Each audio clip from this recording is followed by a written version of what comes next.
রুনা খানরা কেন পরিবর্তিত হয়? যখন রুনা খান স্লিম হননি তখন তার নিয়ে কয়টা নিউজ হইতো?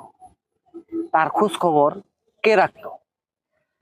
ওনারা বাঁচলো কি মরলো তাতে কি আপনার আর আমার কিছু আসা যায়? আমার মনে হয় না।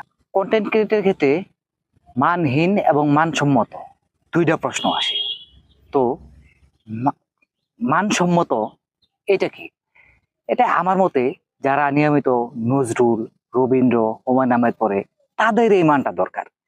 কিন্তু স্বাভাবিক অর্থে আমাদের এই সংখ্যাটা খুবই কম। বরঞ্চ এই ধরনের সংখ্যা বেশি যে কি মিষ্টি খাওয়াইলা বুবলি, সাকিব রেনা খাওয়ায় আমারে, অথবা এ কি ড্রেস পরলেন রুনা খান, এ যেন আর এক ওরফি জাবেদ। এই ধরনের কন্টেন্ট ক্রিয়েটরের ক্লিকের সংখ্যা কিন্তু আমাদের বেশি।